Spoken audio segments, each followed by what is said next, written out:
morning, but it'd be great to kick into our conversation this morning. I'd like to start by acknowledging the people of the Kulin Nation, the traditional owners and custodians of the unceded country that we're meeting on here today. And to our colleagues who are joining us online, I'd also like to acknowledge the traditional owners and custodians of the land where you're joining us. In particular, I want to acknowledge Aboriginal and Torres Strait Islander people's resilience, their cultural heritage and their continuing connection to land, waters and community across Victoria and Australia. I pay my respect to elders past, present and emerging, and extend that respect to any Aboriginal and Torres Strait Islander people with us today. I'm really excited that you're all joining us for what is going to be a really interesting conversation today. My name is Stephanie Lusby. I'm the Director of Prevention of Violence Against Women Programs with DVRCV, and I'm super grateful to our wonderful team in the prevention team for organising this event.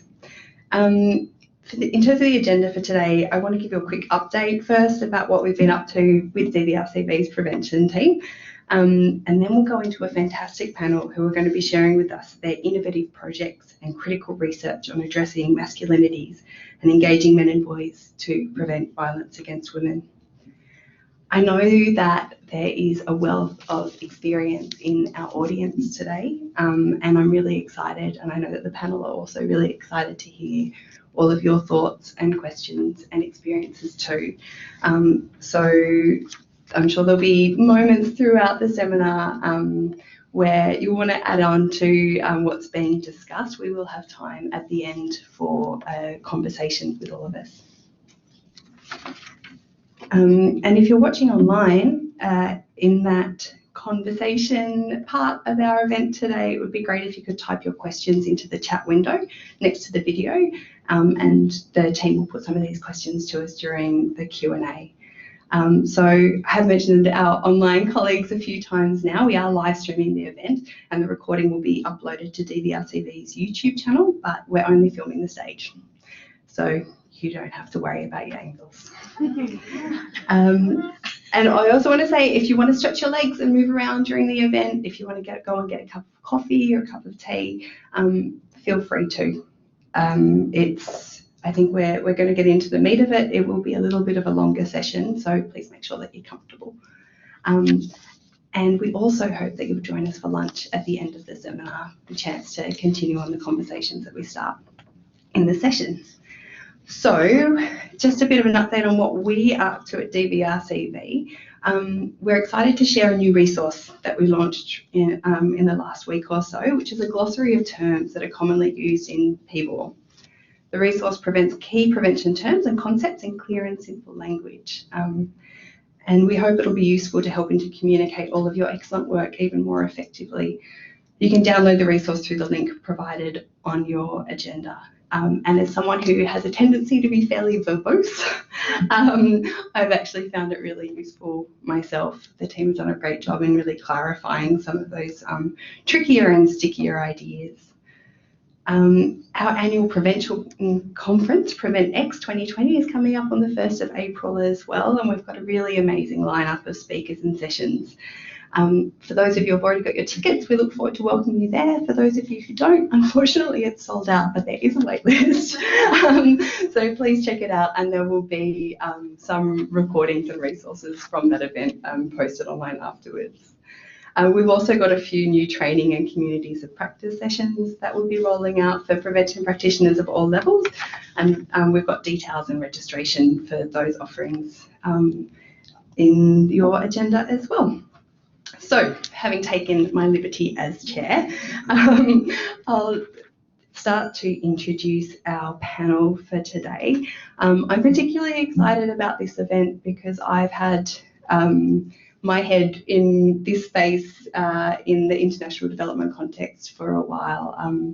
My PhD research was looking at engaging men and boys in Papua New Guinea around prevention of violence against women and prevention of HIV, and throughout that work, drawing on the work of Victorian scholars and practitioners was incredibly important.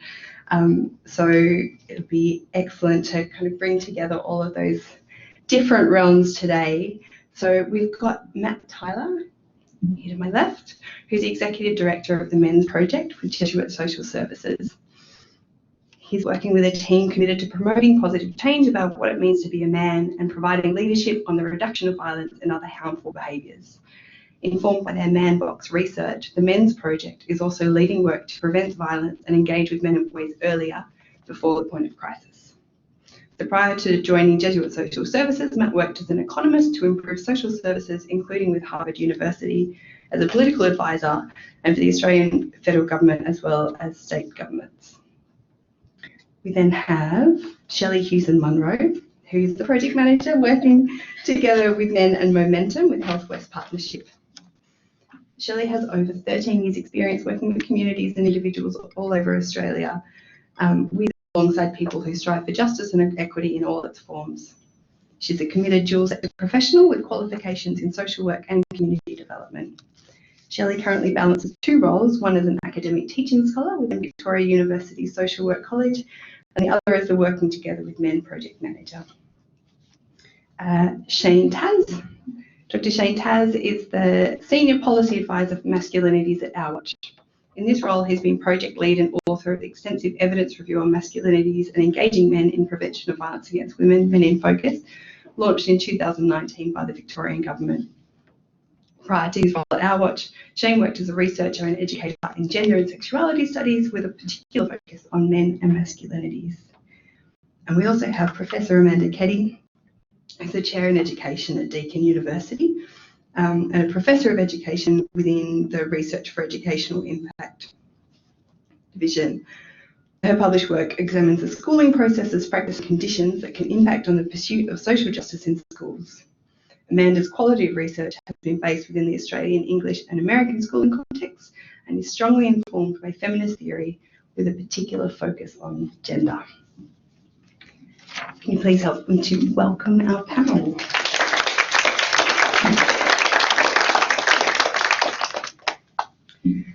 So I'm going to do a bit of shuffling around so I don't have to stand up for 2 hours. But while I do that, I would like to invite you all to turn to the person next to you, preferably someone that you don't already know, and introduce yourself and what you do, what brings you here, and share your one burning question or main concern or something that's been sticking with you around addressing masculinities and engaging men and boys in prevention, and just hold that with you through the session. I'll give you a couple of minutes.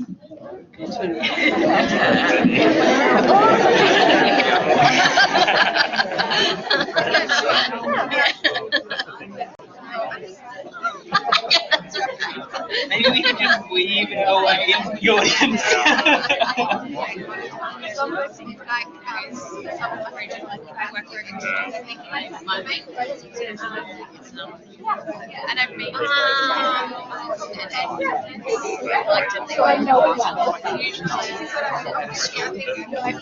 it's not really a question, but I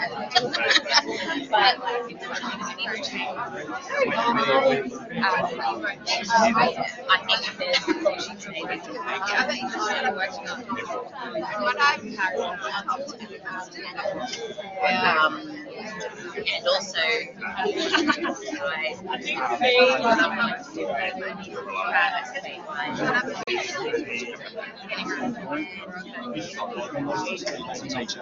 Maybe not social work. so it's secondly that obviously really sad, and it's also just like how easy or not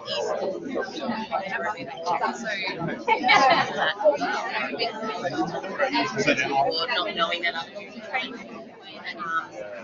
that's never good. And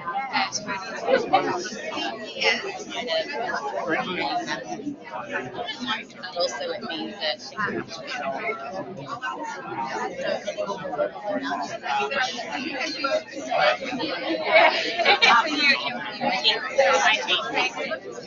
and that will also that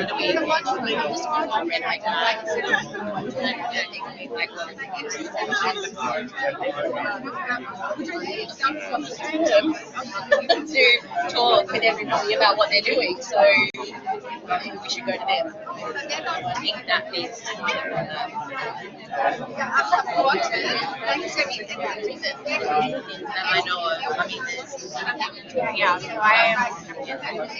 Okay, I'm going to practice the principle of interrupting things at a high point. Try and interrupt things at a high point.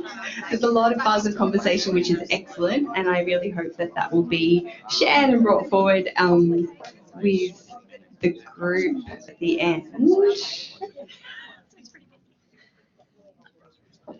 And I think as that, I mean, aside from the fact that you're all delightful and obviously enjoying getting to know each other, the buzz of that conversation and the interest in this session really shows that there's so much interest and attention to looking at masculinities and engaging with men and boys in the prevention sector at the moment.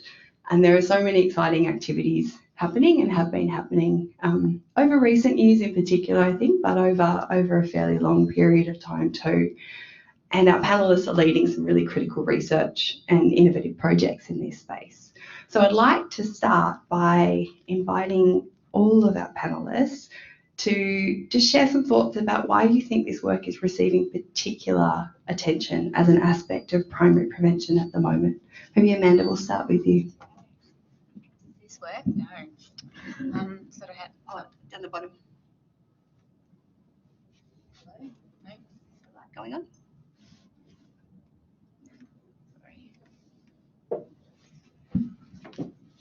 Let's swap and I'll figure that one out. My technological link. Yeah, so hi everyone, it's lovely to be here. It's a real privilege to be on this panel of esteemed experts in this space. So it was really heartening for you to talk about that actually there's been a lot of really tireless workers in this space for a long time. Educators, researchers, scholars have been working in this space for many decades. But yes, we have renewed interest in this space at the moment, which is fantastic. And I guess I would attribute some of that renewed interest, of course, to the #MeToo movement, where there's been a lot of public interest in holding men to account for the perpetration of sexual harassment, misconduct and assault, which is a really important zeitgeist, I suppose, that has put the spotlight back on engaging boys and men in this space. I think there's more public recognition and outrage in terms of the shocking statistics of violence against women, and we have more outrage against instances like last few weeks, Hannah Clark's family. So I think there is a public energy around really acknowledging and doing something more in this space than perhaps we have.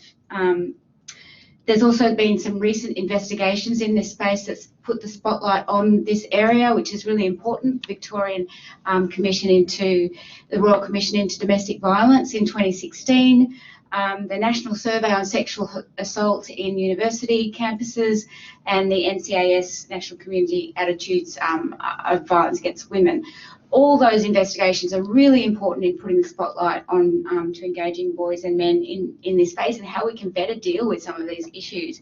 Because research has confirmed for many, many years we can't achieve gender justice without engaging boys and men, and without men and boys grappling with their identities of privilege and entitlement, and without them working with women and girls in this space. So that's, I think, my answer in terms of that renewed attention.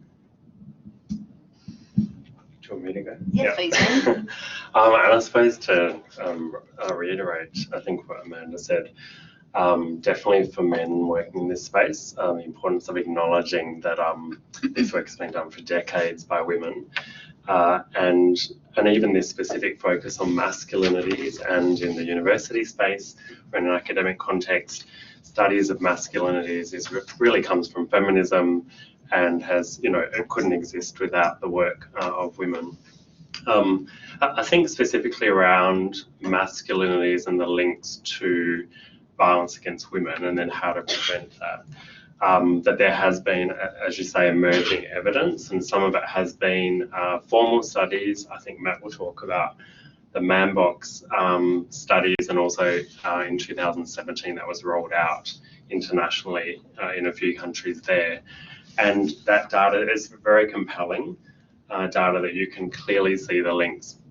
So we have that kind of evidence, which is saying where there is a definite link here. So I think that's part of it.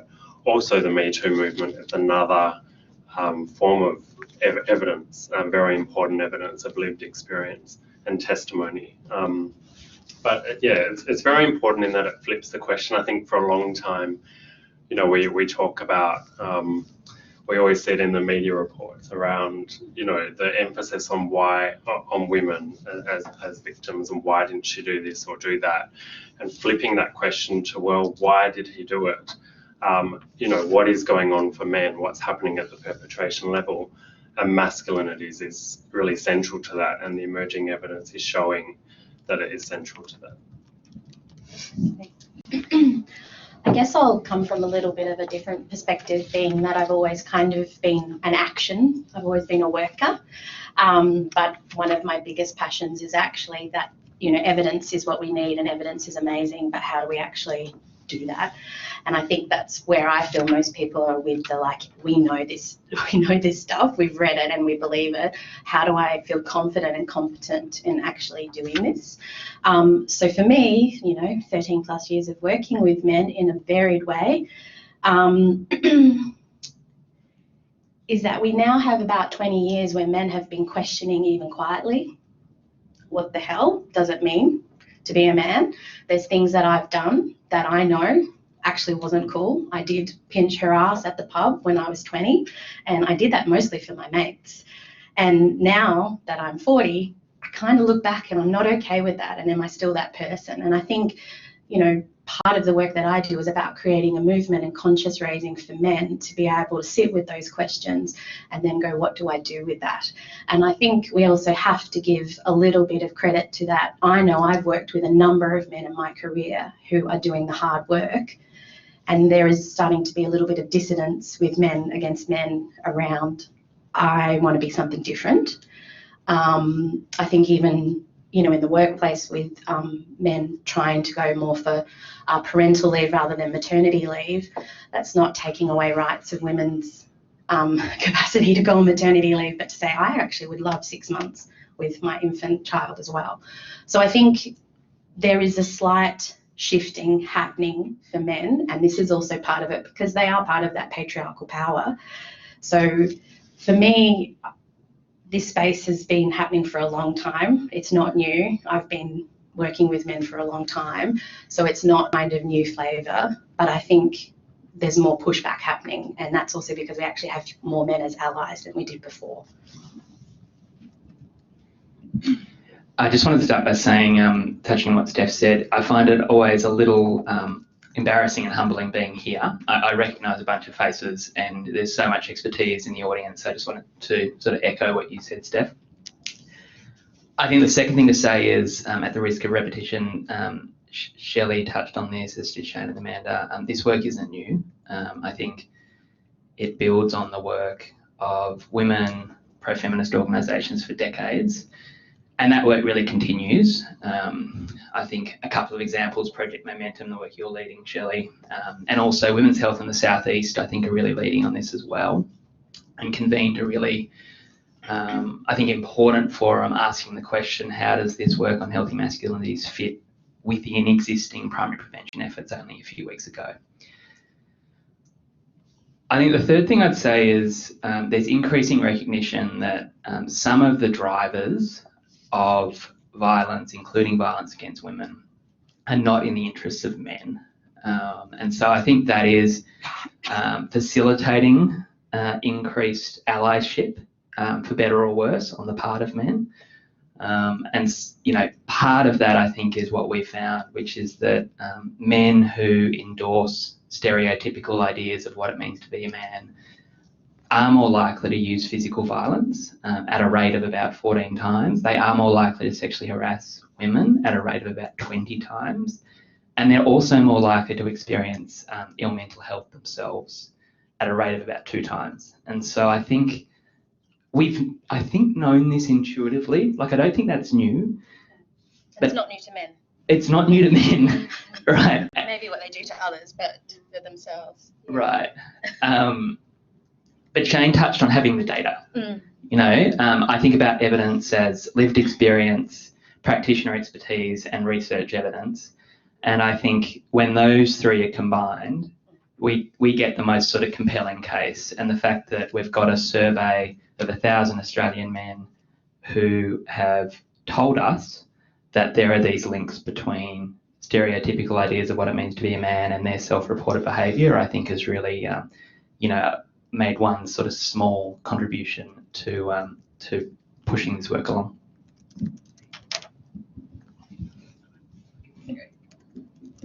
Thanks. Oh, will I? Maybe not.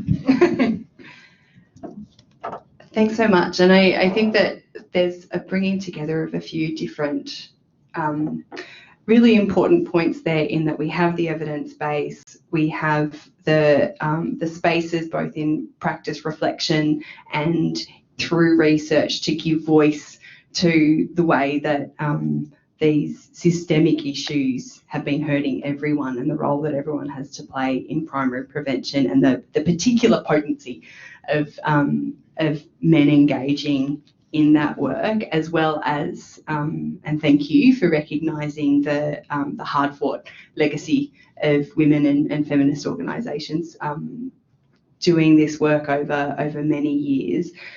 And then that zeitgeist, the kind of broader cultural space that has created incredible momentum at the moment, that kind of brings us to the what next, and what can we do, and how can we bring it together. So I want to turn first to the evidence piece of that puzzle. And Shane, you, as we mentioned earlier, you published an overview on masculinities and engaging with men in focus last November.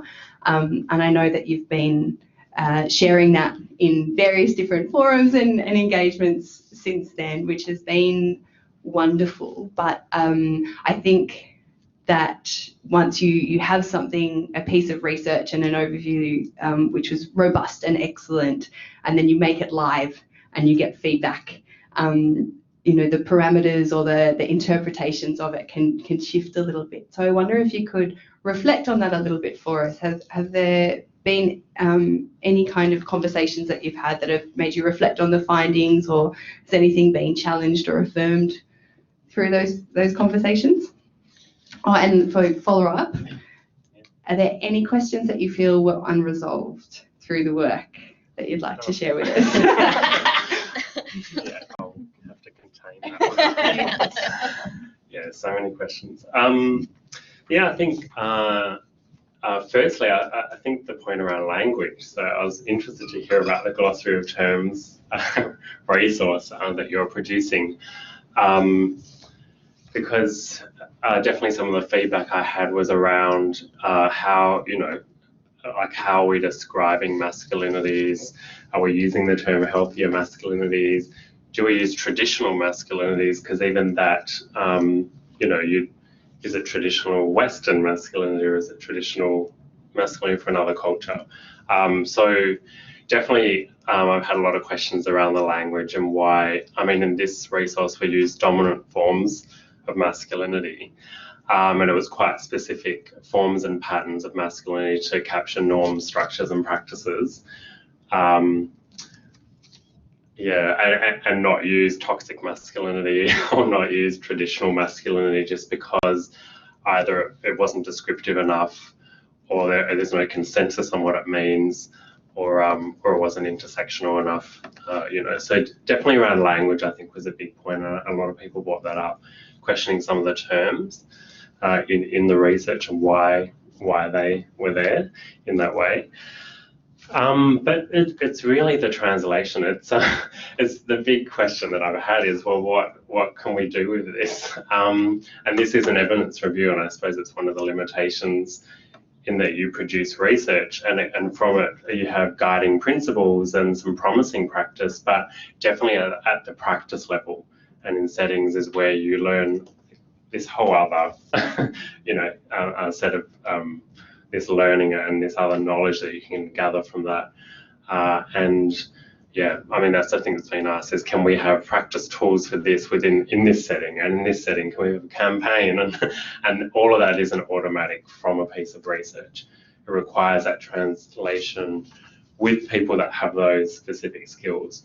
So I think that's, some of those reflections. As far as unresolved questions, I mean, I think I had a really long list at the end of future directions and things to look at, but around, I think, the disaggregation of norms. So, and I know that the men's project is working a little bit on this, but often we lump all of the norms and stereotypes of masculinity together as though that is masculinity, without any consideration of, well, which parts of that actually have stronger links to violence against women and which have less so, and that wasn't so clear at all in the evidence. And I think any research, make a call out, but and I know Men's Project is looking at that, but I think that's really important. Across the life, a lot of the studies that we look at tended to be either younger or, say, 18 to 30-year-old.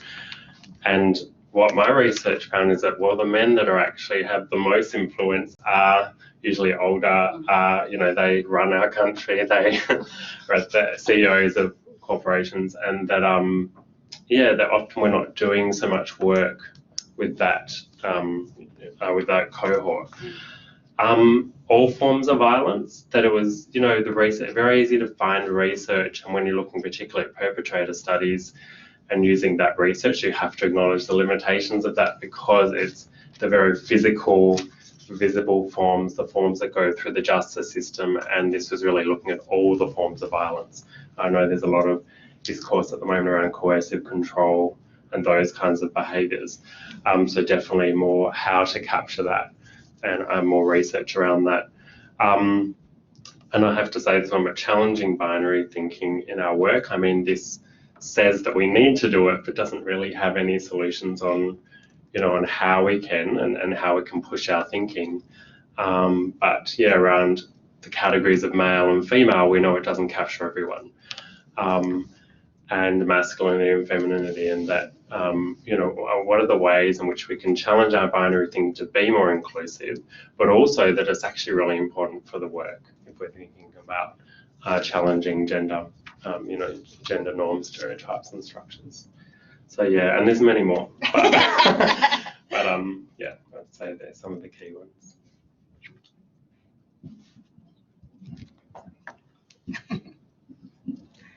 Thanks so much. I know, there are some really key points out of that. I really like the term promising practice. Best practice is something that, like, how do you know? But also, I think there's some really good provocations in there around both looking at age groups, and I think that comes back, Shelley, to something that you mentioned earlier around the kind of sometimes it's a bit of a kind of a redemption arc as well, that older men can say, I'm not as bad as I was when I was younger, but also that power dynamic of being able to challenge people who are holding power, so they're not just kind of standing up and being directive about what other people should do. Amanda, I'd like to keep on the focusing on the research and evidence base, and ask you to talk a little bit about your work with respectful relationships education and the intersection between social justice and schooling.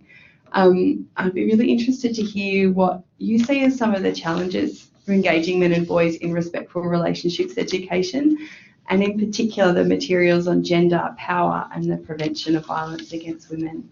And sort of drawing on some of what Shane was talking about in terms of language as well, what can educators or how can educators and respectful relationships practitioners address some of those challenges? Thank you. I've written some notes that I'll refer to. That's a two-pronged question. So, but I'd firstly like to say that there are some brilliant resources out there for disrupting harmful masculine norms.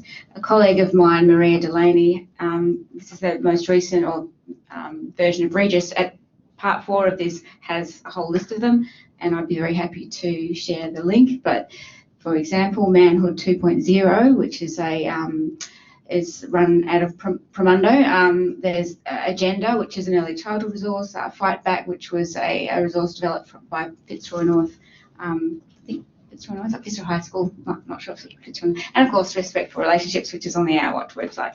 But to speak to challenges, which I think is really an important point. I think one of the things I've been really interested in is the backlash, various versions of backlash politics against in this space when men and boys are invited to engage with issues of gender justice, because they are invited to consider their own entitlement and privilege in this space, and their potential complicity in reproducing gendered violence. This is a very discomforting space for men and boys. Talking to men and boys about contentious topics like sexual harassment and consent, homophobia, hegemonic masculinity, or whatever you really want to call it, it sometimes produces defensiveness, shame, hostilities, really strong emotions. And we can see these emotions in the broader environment. And I'm an education sociologist, so I'm always interested in how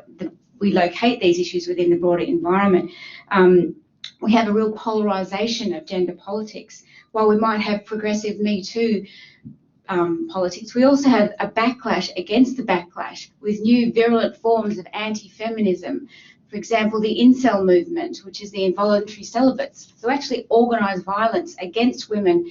They are a group that blame women for their celibacy, and they attack women on that basis. So we've got this backdrop of volatility. We have victim blaming from commentators such as Bettina Arndt and Pauline Hanson about the claims that women make, false claims apparently, to their own ends. This is extremely damaging to our pursuit to engage boys and men productively in this space. So we've got a really damaging, volatile, I guess, polarising backdrop that we need to acknowledge in this work. I think one of the key challenges is recognising intersectionality in the space of preventing violence against women without essentialising or positioning as deficit marginalised groups. We know that violence against women is more prevalent in culturally and racially marginalised communities who also are dealing with issues of poverty. A key challenge is obviously to support these communities in culturally sensitive ways, which is really difficult when you're a member of a dominant group because of the legacy of imperialist and paternalistic approaches in this space to help these groups. In the past, we've culturalised violence against women in Indigenous and marginalised communities, for example. In the legal system, we've used culture as a defence to mitigate against the severity of some of Indigenous problems. For example, a rape case where 2 young girls were raped by 50-year-old men, the defence of culture was used to mitigate the severity of the sentence, and it was reduced to unlawful intercourse as opposed to rape. So our legal system has worked against us in this regard.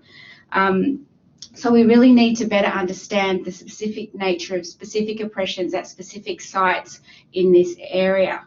To go to the question of education, which is where my expertise, I guess, lies, certainly we've had a history of great work with educators supporting young boys and men to critically examine gender and their experience of how masculinity is socially constructed, how harmful masculinity is spoken into existence through, for example, courses of peer culture, through family, through media, through girlfriends, and so on. And we've looked at how we can support boys and men or boys in the education environment to look at alternative ways of expressing their masculinity, how they might feel pressure to live up to idealised versions of masculinity, how they rarely feel powerful, and how they're caught within a hierarchy of masculinities. Of course, this is not an easy process, and this work necessitates, as I said before, difficult and contentious, exploring of difficult and contentious issues like sexual consent, harassment, and working with the discomfort of privilege and entitlement. Further, of course, this work is an ethical and moral endeavour.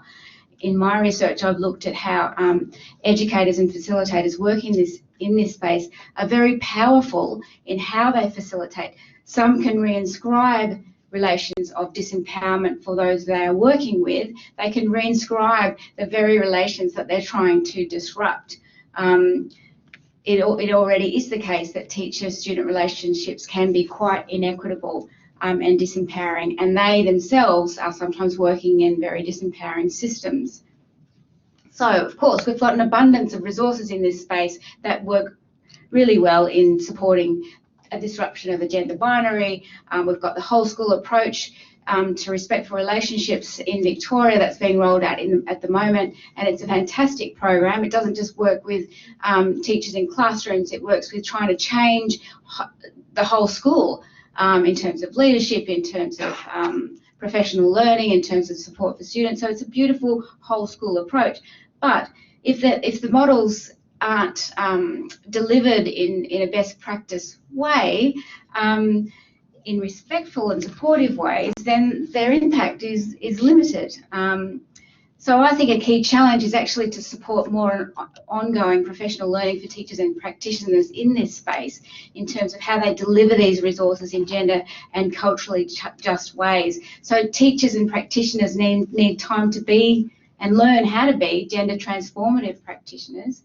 They need time and space to critically examine their own ideas about gender and how they impact on their teaching. Some educators, for example, and I've seen this in some recent work in the US where I looked at how a program was facilitated, some of the facilitators were homophobic and transphobic. They had not dealt with their understandings and feelings about gender diversity in ways that really unpacked how they were feeling and how that actually impacted on how they interacted with students. So I think there's a lot of work to be done in that regard. Probably said enough. I think I have.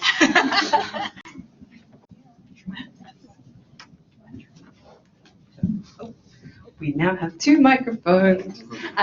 Thanks so much, Amanda. And I think that there's, so many different kind of layers there. I like the framing of a backdrop of volatility and having that as something that we have to hold together with the work that's going on at community level or program level, and also I think the challenge of looking at intersectionality and grappling with that in our work and finding shared understandings of how to combat structural disadvantage in the way that they interlock, but also not reifying that deficit lens, and also the converse of that, to acknowledge the really important ways that the drivers of violence against women are challenged in particular cultural settings as well, and making sure that we're not just taking this sort of one size fits all from a particular evidence base, and not acknowledging the work that has been going on at community level, at cultural level for a very long time too. And the really positive forms of masculinity that exist and can be drawn out. Which I think is a nice segue, Matt, to talk a bit more about your work with the Men's Project of been developing the Modelling Equality and Respect program, which aims to support male and female role models to challenge limiting and harmful stereotypes and promote respect and equality in communities. Can you tell us a bit more about how the program's being reworked and the reasons behind the reworked approach? And I'd also ask, so from what Amanda's just talked about, in terms of some of the challenges that are faced more broadly in social justice work and working with men and boys in respectful relationships, do you have any reflections around how that you've experienced that in your own work? Yeah, I might just start with something Amanda said, which I really echo, and that is the need for additional support for teachers delivering respectful relationships. We're seeing, I think, and thanks to your and others' work, we're seeing a curriculum with huge potential face some fairly significant implementation challenges.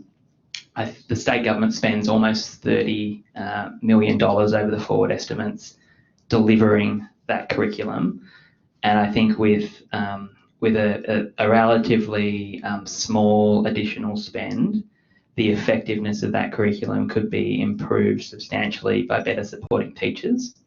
And we hear, and it goes a little bit to your question, Steph, we hear from teachers that particularly topics 7 and 8, it's challenging to deliver. Like issues around gender norms and sexuality, they require a degree of your own work before you're standing up in front of a classroom or in front of anyone for that matter, and ongoing work, you know, to get that delivery right. And so to our modelling respect and equality work, I think to say initially, we're in the really early stages of this work, and we've worked with roughly 100 role models. And I think if I was to be asked this question in 12 months' time, I'd likely say that we're continuing to iterate, and we're remaining curious as to what works and what doesn't work. The program is a 2-day training supported by 6 months of follow-up, and it's designed because our reading of the evidence suggests that one-off sessions are not likely to substantially shift the attitudes nor the behaviours of men and boys, or sort of, for that matter, anyone, regardless of the work you're doing, and can oftentimes also be, I think, quite harmful. We hear about one-offs in schools where, you know, students are really G'd up, they're excited, and then teachers are left with a lot of questions that are sometimes really difficult to answer. So that's the model. Steph referred to a few changes that we have implemented in recent times, and I'll just touch on 3 of them. The first is early stages we had people, and these are teachers, social workers, sports coaches, joining us, and oftentimes we'd have one person from 20 different organisations in the cohort, so 20 people from 20 organisations.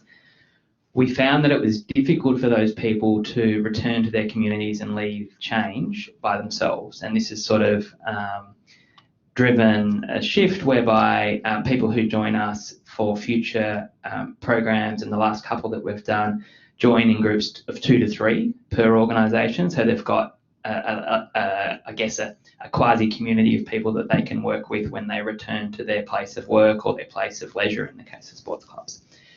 I think the second thing to say is that we have introduced drawing on the theory of planned behaviour, which has been used elsewhere around you know, campaigns to decrease propensity of smoking, increase the use of seatbelts. We're drawing on concepts from the theory of planned behaviour, which are sort of, in some respects, sort of common sense, but they do give participants a structure to think about why people behave in the way they behave. And that includes sort of background factors, which masculinities is sort of part of that, what they think, who is influencing them and rewarding them for behaviour, and also the environment they're in. And I think that final one, we've seen recently, you know, a number of fairly shocking incidents on public transport on the part and in public on the part of adolescent boys. And I think to neglect the role that environment plays in some of this behaviour, I think would be a mistake. I think you could have adolescent boys who hold, you know, positive attitudes in relation to women and girls who end up getting caught up because of the environment they're in. And so that's something that we talk a bit about if we're going to keep our participants focused on addressing behaviour as well as the underpinning attitudes. I think the final thing to say is that we're in the process of supporting our role models, our more participants, to collect data themselves. And so while there's a lot of work in this space, I think we could do more to understand what men and boys think And we're trying to make that easy for our more participants so that they can quickly, before they actually start to lead change in their communities, they can quickly understand the attitudes of the specific men or boys that they're working with, and then use that sort of baseline data to track changes over time. Because we don't want to be sort of doing all of this activity without sort of understanding, well, are we actually making progress on things that we care about, both attitudinally and also behaviourally. Thanks. And I'm really interested in that idea of having a cohort of role models. So there's a kind of a caucus of bringing people together in particular settings, and then having those microcosms. Do they ever come back together? Yeah, they do. So they come back after 1 month, and they're sort of, I guess, tasked for the first month is to sort of diagnose what's going on in their setting, including determining what they need in terms of support from leadership. Come back at month 3, and between month 1 and month 3, they're developing their action plan and starting to test that, and then come back at month 6. And we'll also do sort of individual phone calls between times. So we sort of try to put a bunch of scaffolding around them, and I know Shelley's done this work for literally over a decade, and it's it is resource intensive work. You know, I think in reading the Working Together with Men work, like we're not going to make progress with sort of 1 or 2 1-hour sessions to raise awareness. It is work that requires intense work together with men. Thanks, Matt. And I think that's a really nice segue, Shelley, to ask you to talk a bit more about Project Momentum, which uses a slightly different approach. It's more of a community mobilisation approach to engaging men and boys. So could you talk us through some of the unique aspects of this approach? And you talk about male allies rather than role models, and what you see as the benefits of using the particular approach you're using, and maybe a bit of where it came from as well. So I think I might just sort of go through sort of what the project entails. I think that might give a bit more of something to hold on to. So at the heart of it is that we're looking for men at a community level. So we're not tertiary. We are looking for the average man, which means the average man might have a lot of things to learn and unlearn about violence. So there's an acceptance straight away that we potentially could engage men who have a history or currently use violence. So there's been a lot to be built in around risk within the model as well as we also know that a lot of men that don't use violence, but there's things that they might need to be a bit woke too.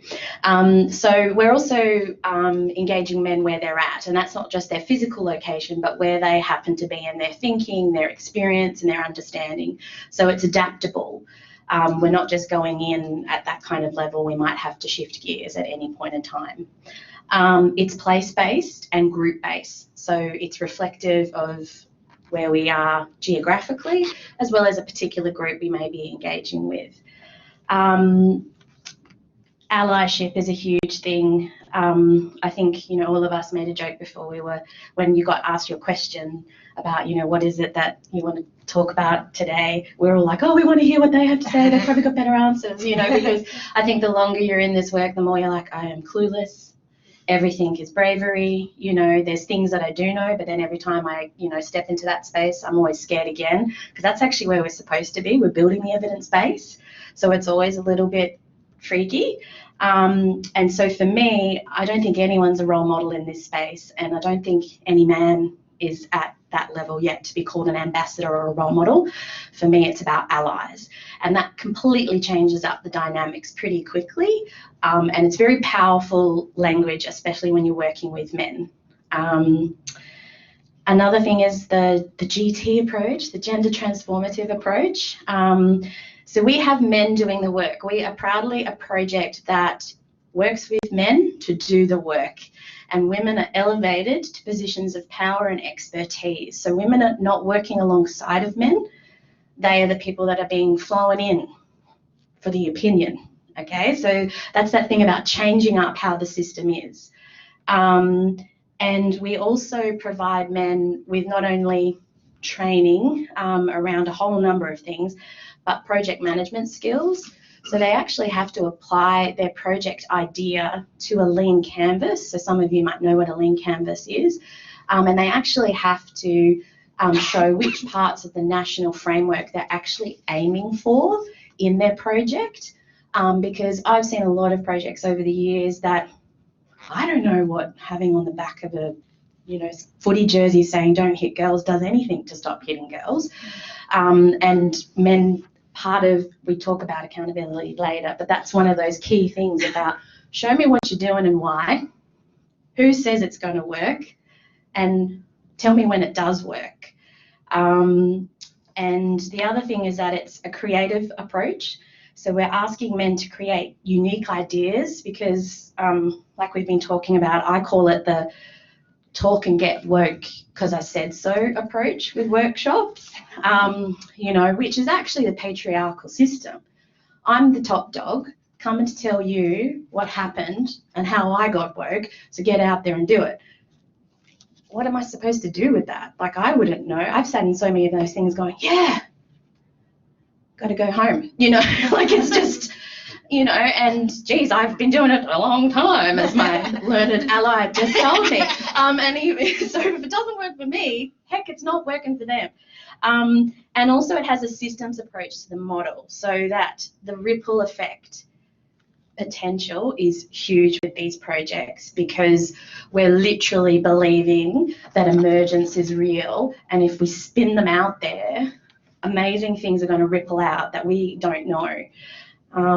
So that's pretty much it in a nutshell.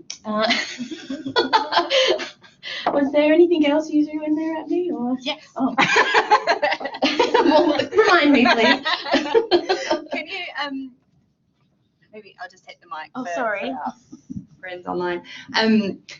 So some of the benefits that you've held up there, so as you say, we'll get in a little bit more into accountability in a second, but the positioning women as experts and men doing the work, maybe if you could unpack a little bit more of the legacy behind that framing. And also, if you could talk a little bit about some of the challenges in developing this model and implementing it, and because it is quite a profound shift, some of those aspects. So getting buy-in and how that kind of process. So I think one thing that I always start with when,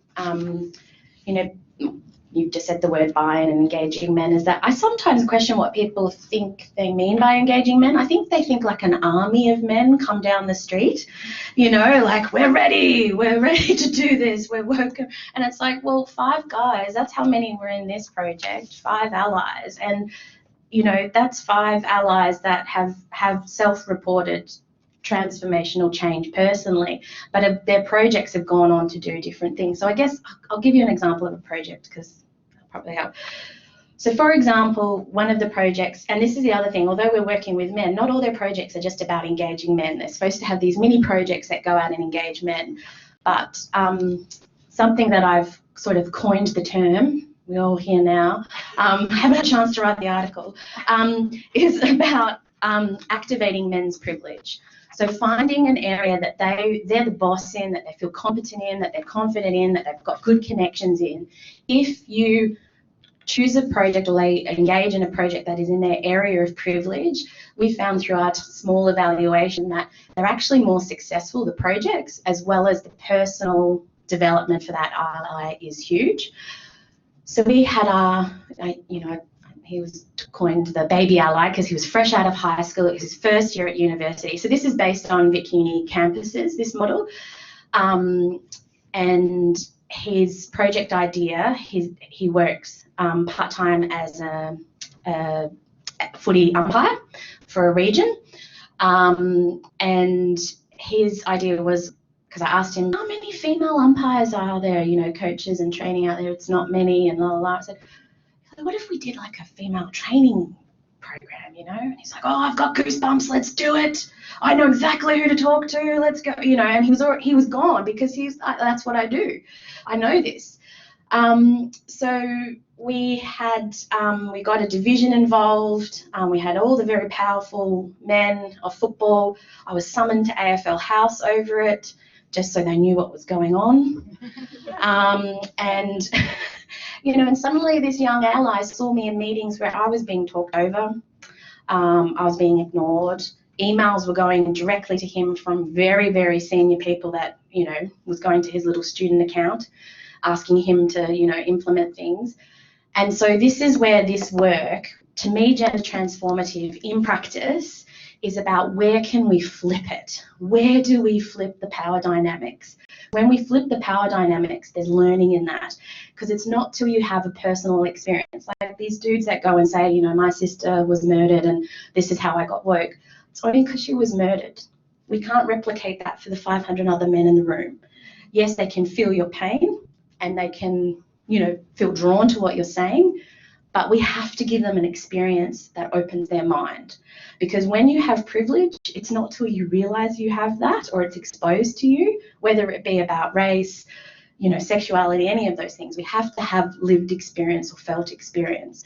So this is all about these felt experience. So this ally started to see it all. And I mean, one of his, you know, sort of infamous quotes now is, being in that project totally made me change my judge of character. And these were men that had been huge heroes for him. They had been helping his career 100%. So in the end, we had 14 women join the first female ever umpiring pilot project. 7 different nationalities, ages 13 to 60. They came along for 7 sessions at the night time, running around in the rain. That model's now being picked up by a division and just started 2 weeks ago, and there's 35 women in it. And from that also is that we have a woman, a young girl who was only an umpire before, who we elevated into a paid position. So the allies don't get paid in this model, but the females do, any female expert running alongside them, just like in the real world. Just men that get paid.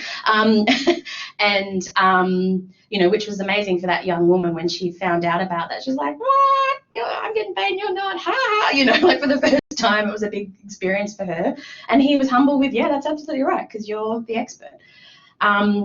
She's now a coach. She wasn't before, and she's now being possibly earmarked for running a particular division for under 16s.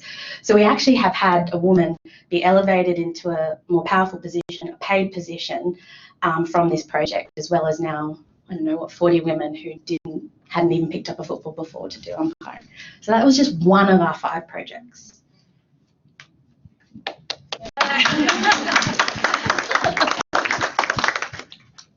Yeah, it's really brilliant work, and I think the activating men's privilege, copyright, pending article Everyone in the citation. room. My allies in the room. is a really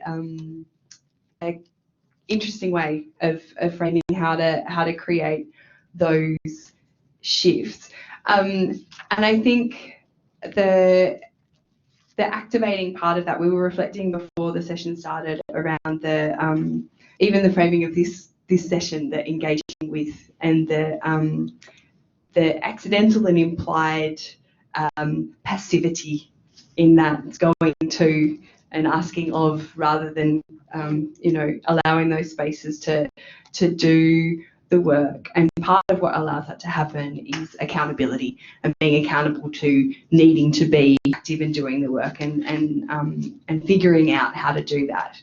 And it's a challenge. It's one of the key challenges in this work, and in any work that addresses masculinities and engaging men and boys. So Shane, I wonder if you could first talk a little bit about how you see the tension of engaging with and accountability. It's not like a true kind of binary, but how they kind of come together. And we've talked a little bit already about the importance of why women and girls need to stay central to prevention activities. but if you could, drawing on the evidence that you've looked at, like talk a little bit more about that. Thanks. I suppose so much has already been said about this around this tension, and really it comes back to, and in the research and in a lot of the work that's been done by feminists and scholars of masculinities over decades, has been to really articulate the system that we live in, which is, where men do hold the most privilege and power, and it's particular men that do. A smaller group of men that do, who hold the decision-making powers. And I mean, we've all seen images of lawmakers in Australia or the US. There's a group of white, straight men making decisions about women's bodies or issues that really directly affect women. So I think, to really think about the system that we live in, and that therefore the tension is just that often it can be co-opted, anything can be co-opted, and anything can become about men because of these patterns and the structures and systems that we live in. And then also the norms work in with that, in the way that in upholding norms of masculinity and saying that these are the way men are naturally, which is to be leaders, to be rational, to be stoic when it matters, to be tough. We say that is suitable for the public domain, and that's why we justify that men are making these decisions and are in the public domain and leading that domain. So I think, firstly, just to say that the tension really is that we are living in that system, and so even when it is about prevention of violence against women, it can easily become all about men. But one of the specific ways is probably in the men will benefit approach, that we have to be really careful with that. In that some of the research I looked at, it was very easy for when we say that we're looking at challenging dominant forms of masculinity in the prevention space, that often we do need that kind of hook, which is that men will benefit too, but how to avoid it becoming all about men then, and how to keep women in the frame. And I think we have some examples in the research from in the migrant refugee communities, and also with Aboriginal and Torres Strait Islander men and women. A lot of the research there from the community-controlled organisations and some of the principles that they've come up with is that women should lead that work. They should actually lead it, and it should be led by women's organisations. And it's because even in discussions, very important discussions of colonisation or racism, that gender can fall out of that when those communities are having those discussions. So the solution there has been to make sure that women are actually leading the work, so that the question of gender stays in equally, and they're thinking about the intersections of colonisation with gender, racism with gender. I think that's one example where where that's been done really well and that we can learn from.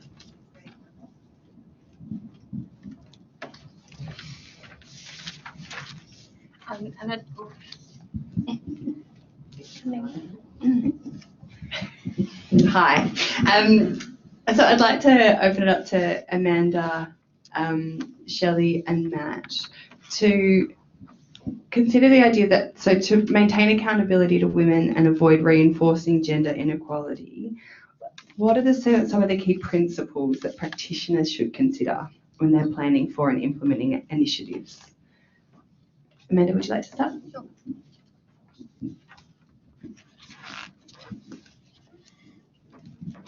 Thanks. I think it's really important to recognise that women are not homogenous, and not a homogenous group, nor feminists, and that's really tricky when you're talking about accountability to women in terms of this work. There's not a consistent view about what gender equity looks like, I don't think, in some of these spaces. I mean, my brand of feminist draws on post-structuralism and post-colonialism. My mother is a liberal feminist and with radical tendencies, and we have amazing arguments that will never be really reconciled because she's a product of her own generation. And my point is, it's a tricky and difficult space, and there isn't really an agreement on what gender transformation or gender equity looks like. I mean, Bettina Arndt won an Australian Day Honours for gender equity the other day. Her view of gender equity is a men's rights position that I wouldn't call gender equity for a minute, and certainly it's not informed by feminism, and it bears no resemblance to me to gender equity. And I'm sure that resonates with people in this space. So in the name of gender equity, there's been a lot of anti-feminist practice. The equal but different narrative is one, where boys are positioned as equally but differently disadvantaged, which ignores all of the structural disadvantages that women and girls are born into. And it sort of supports that men's rights narrative where that social location is not acknowledged, and it's a competing victims approach to gender equity that gets us nowhere. So I think a key issue would be to examine what education and practitioners mean by, and be very clear about what they mean by gender transformation, what their feminist or gender equity approach is, and how they will practically work with women and girls. And I'm sure there are strategies in place that you know to deal with this. But which women and girls are they working with? Why? How? And what does accountability look like in practice? What might an effective model of ongoing accountability look like? And you might find some women and girls that don't want to be the accountability check for men and boys initiatives. So I think that's a really important point to make. The other thing I just wanted to mention in terms of, you mentioned before that made me think of empathy and empathy pedagogies. And empathy pedagogies are a really important part of social justice practice.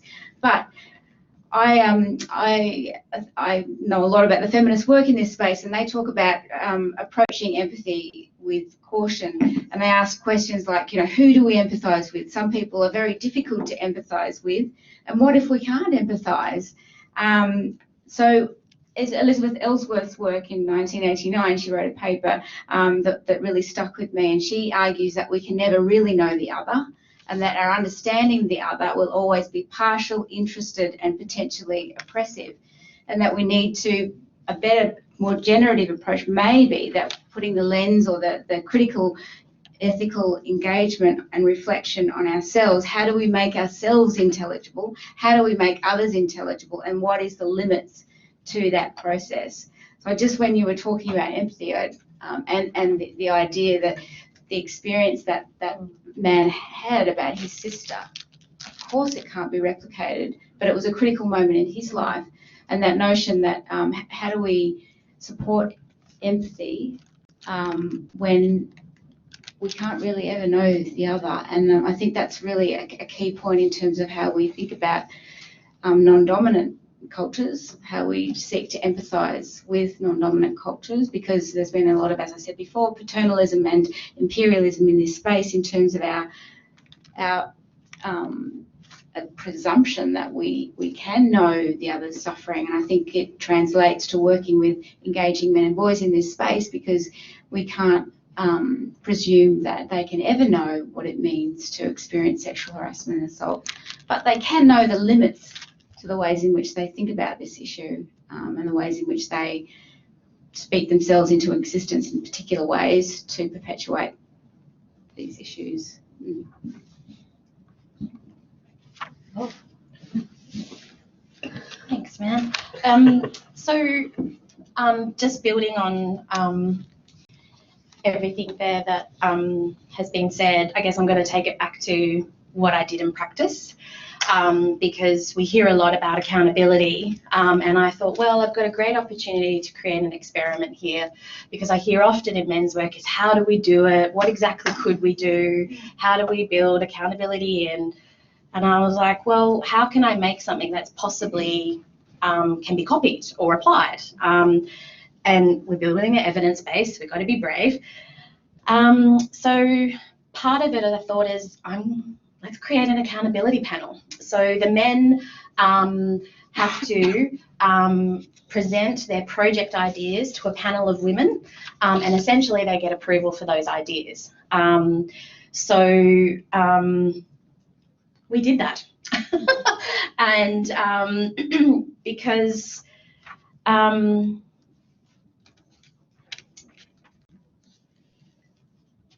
when we're changing up how gender looks, when we're giving people experiences, like I said before, we need to create that environment. So we had literally, there was 4 women who sat on that side, and the men had to come up and do essentially Shark Tank. So it was fascinating, even the change up in the room, because we had some community partners in the room and stuff like that. The guys were all like, oh, I forgot my USB, I'll help you out, mate. They're sweating, and the women are sitting back, eating some food, quietly chatting with each other, not a care in the world, because they've got nothing to do but give an opinion. And so the men, and obviously they were trained in that they're going to approve it. We don't know what's going to happen on that day. You're going to have to deal with whatever it is. You're going to have to implement the feedback. In their project plan, they have a whole panel on how are you going to implement the feedback from women? How will you show that? So it all happened, it worked. No one was harmed in the process.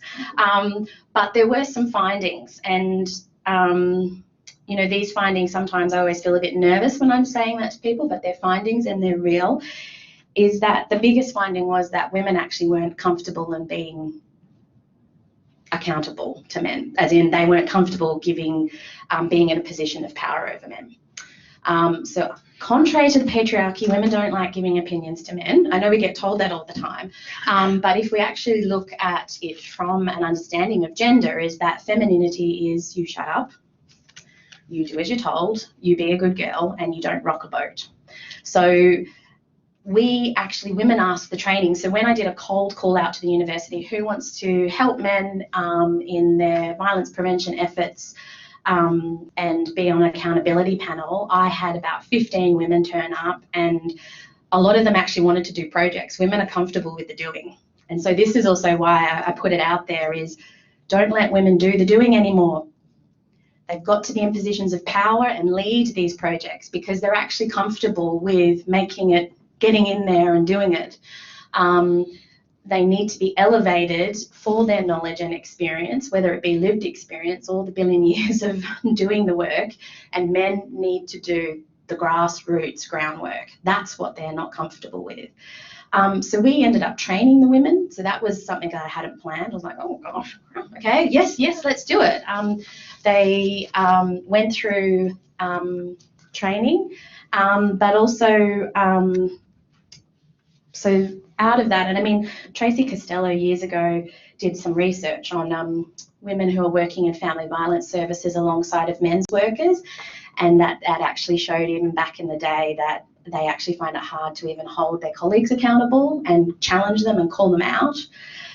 And look, also for me, as many years in the field and also having worked in men's behaviour change programs, I had kind of, and I've also, I guess, been the person that calls people out. I hadn't thought about it from my own gender's experience of, I'm okay with calling a man out, even when I'm terrified. That doesn't come from because I've never been terrified, but that's not a space that every woman feels. And so that thing about also all women assuming I know what every woman feels like as well, it's messy work.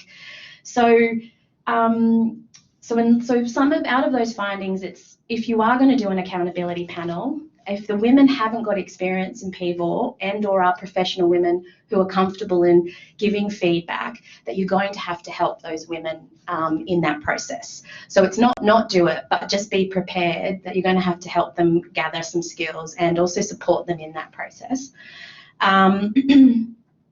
Really do think about femininity as well and where that all sits when we're working with men, and where there can be conflict in how women do being women as well in this work, and that there is also can be a fear for women in challenging men. That is rightly so, because that's where we're most unsafe.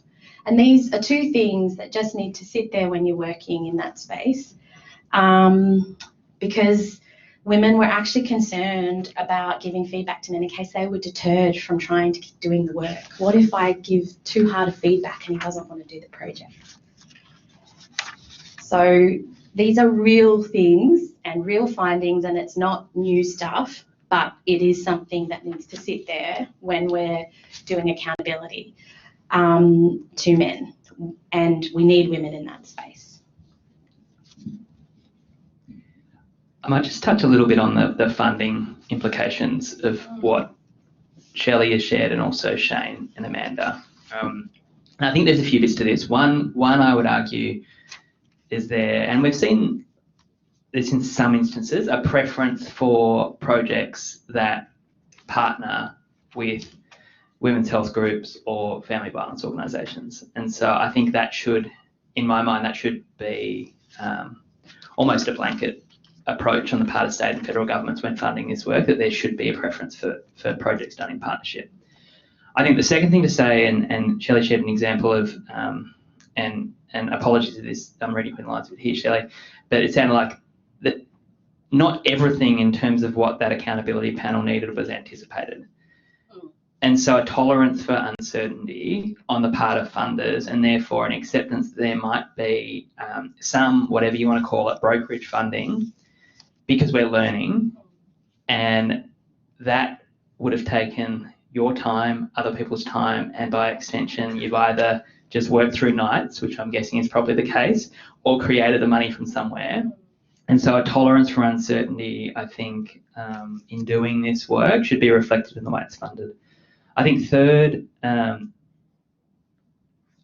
we have a preference for co-facilitating, man and a woman, and that in turn requires additional resourcing. And so that, again, I think needs to be reflected in the way the work's funded. And similarly, a period up front of co-design, regardless of whether or not you've got a model that's ready to go, if you're working in partnership, there's a period up front where you're going to need to take some time to not just work together with your partners, but think about the group that you're actually trying to work with, noting Amanda's point about the heterogeneous nature of the different groups of people we work with. And again, I think that needs to be activity that's resourced. That just doesn't happen. And so I think there's implications there in a range of ways to make what oftentimes is just like a real scrap, to make that a reality.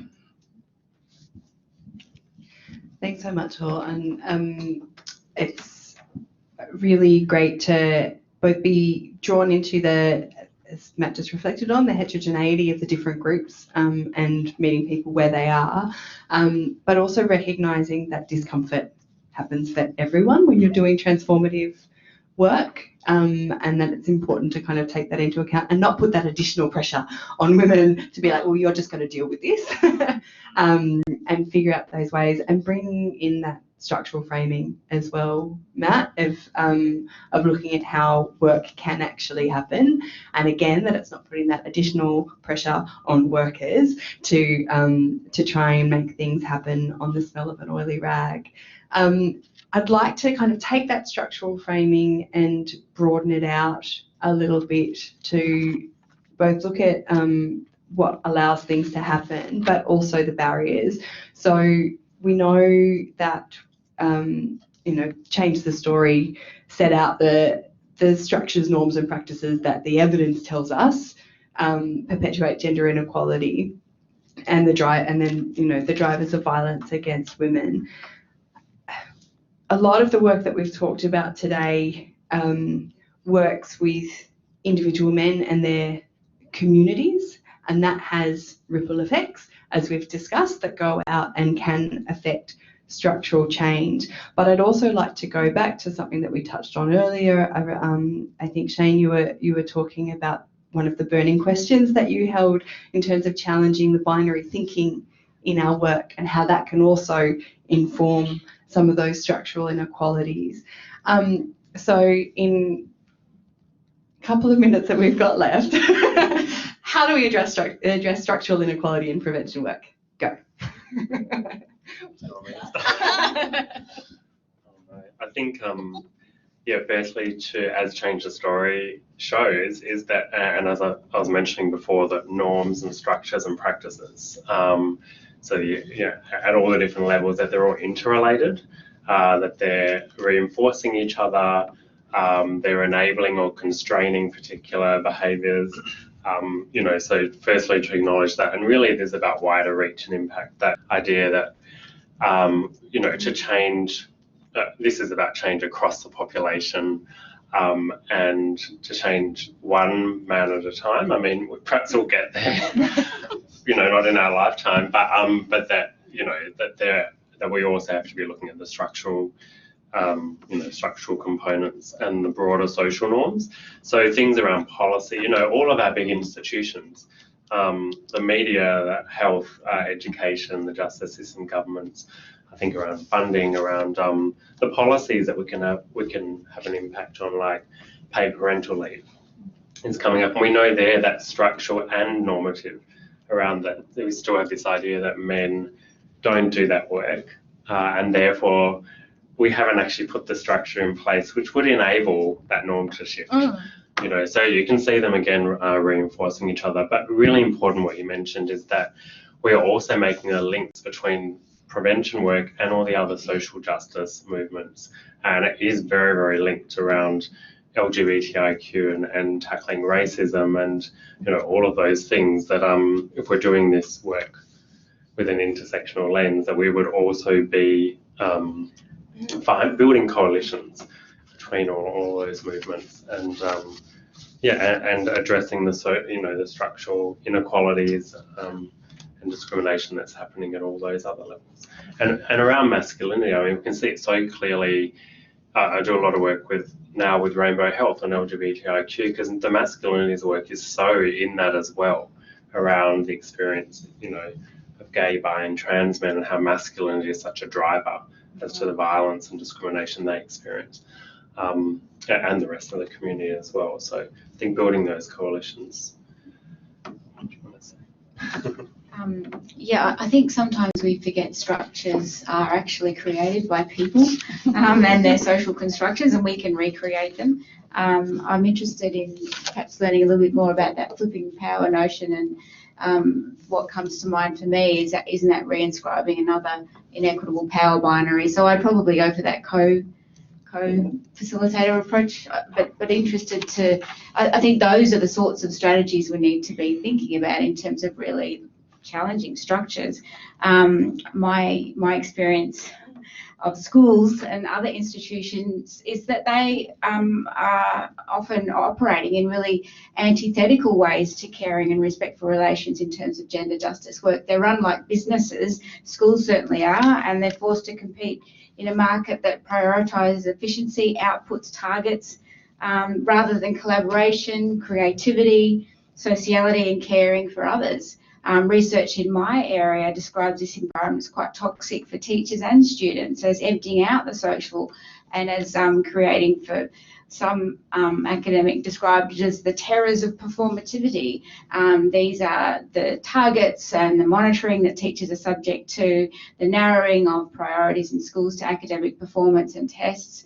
It does leave little room and prioritising for creativity, social outcomes and what we really would like.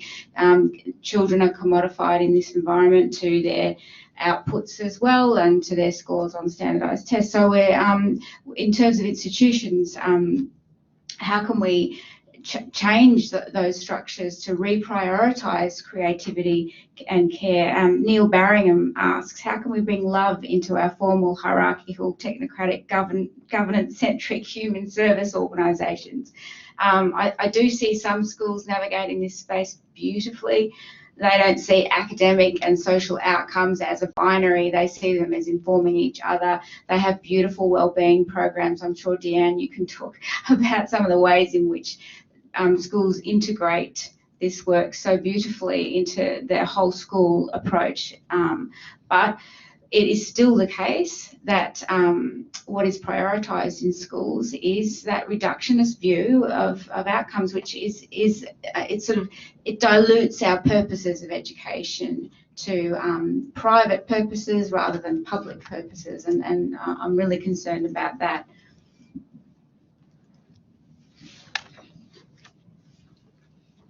Either of you like to weigh in? I'll be really quick. I guess just building on what everyone said, is I was reflecting on the work when I do work with men, either when it's training or the one-on-one mentorship, is that I kind of don't believe in the hook, all men win, because any man that steps outside of the man box and, you know, throws the Molotov cocktail at the system is pretty quickly, because that's what patriarchy, that's what, you know, powers. As we said, there's probably 5 men at the top, and there's actually more of us. So with that is that I often do a lot of work with men, because when you say to men you have power and they're sitting there and they're like, I don't feel that way. So you're banging your head against a wall if you're going in there going, oh, you guys have power and you've got patriarchy and you haven't even explained what that concept is. So for me, it's about how can I get them to think on that very micro level in their work. Like, have you ever sat in a team meeting and said, what are we doing about parental leave? I just picked it up again. You know, like, your voice is actually very powerful in that micro space. And that's your activation of power. That's you attempting to rattle a system. And the more men we have that actually attempt at their micro level to make what is actually system change, that's when we might start seeing something. And that's where that thing around saying to men, it's going to hurt stepping outside of this safe bubble that is when you stand with that power. But in the long term, it's actually about human rights. And that's where I come from with working with men. It's about human rights, and let's explore your power, not how you think other people think about your power, but where are you feeling less powerful, where do you feel powerful? And that's that activating of privilege stuff. And I think until we get and work with men on that understanding and where they can actually get that, I think the structures will continue to stay in place. Very briefly, two quick thoughts. I think Amanda mentioned this idea that you know, structures are a function of humans, of people, and I think to the extent we can raise awareness that, you know, if you look at you know, as one example, the findings from the man box work was about 30% of men endorse those norms. A much higher proportion of men feel pressure to endorse those norms. So I think raising awareness of that differential, and I think Shelley's spot on. Like, if men don't feel like they've got permission and it's safe to step out of those man box norms, in spite of the fact that they might not personally endorse them, I think we're going to be up against it. Yet if more men realise that actually your peers don't endorse those norms, so this is sort of like information and knowledge that I think would have quite a significant impact. I think the second thing I'd say about the structural change is that it starts with each person engaging in a process of self-reflection. And I think state and federal governments are in a unique position because they've got large members of their workforce that spend a lot of time working with men and boys. I couldn't think of a bigger man box than a prison, for example. And I would say that this... Parliament. Some would say it's the same. I'll remain silent on that. That a prison, like we've made huge progress, I'd say, in terms of you know, OC health and safety or child safe standards, and there's still, of course, work to do on both those fronts. But thinking about this work as necessary as that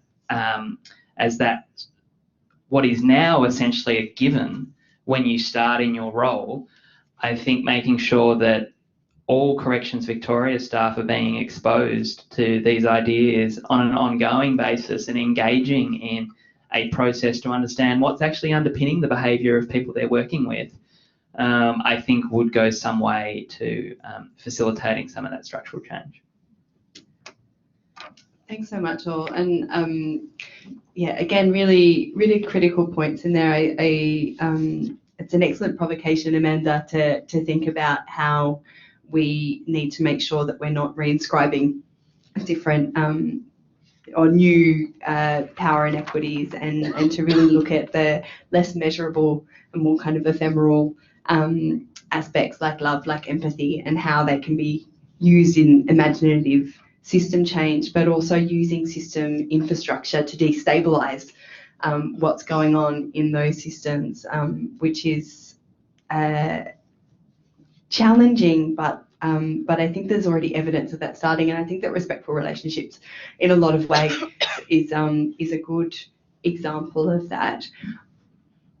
I'm conscious of leaving enough time for our audience to chip in. So maybe if you can all help me in thanking our panel for a great discussion so far. And I'm going to invite you to find a friend again, just for a couple of minutes. Before we open the floor, we'll give our speakers a chance to have a glass of water and take a breath. But if you can reflect on the question that you thought of at the beginning of the session and maybe have a quick conversation about whether or not that was answered, or if something else has sparked, caucus your questions and then come back and let's have another conversation.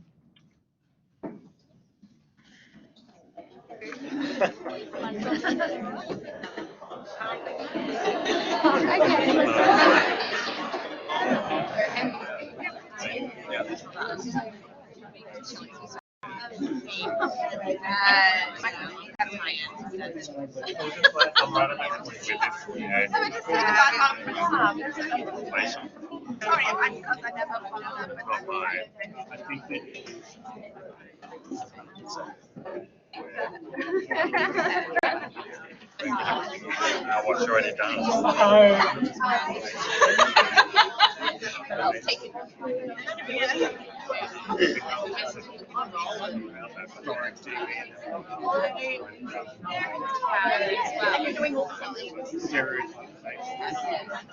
I'm the same, so much more.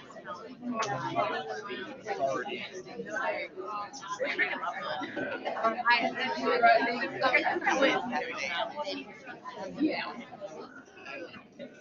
Yeah.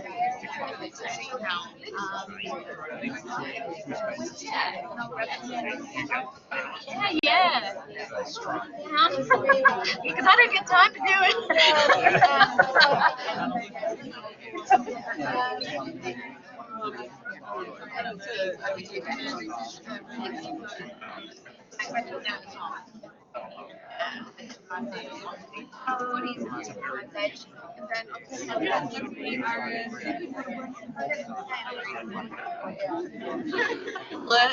Like that's huge.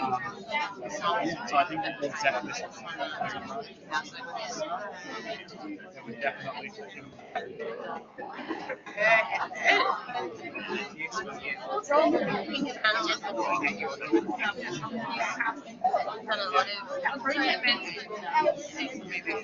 Yeah, and come on, tough guy. Come on. I know it doesn't mean it's damaging or something else, but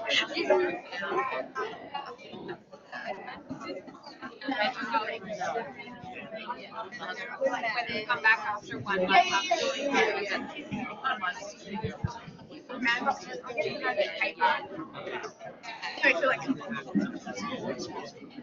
So, and that's the thing where I just go,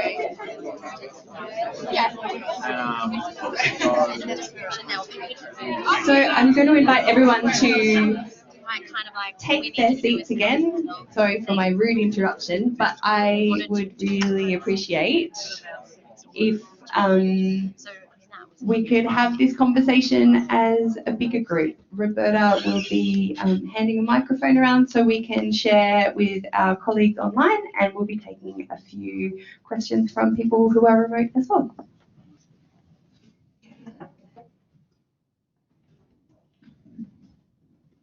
Thank you. My name is May from Walnut Council. Thank you to the panel. That's quite interesting.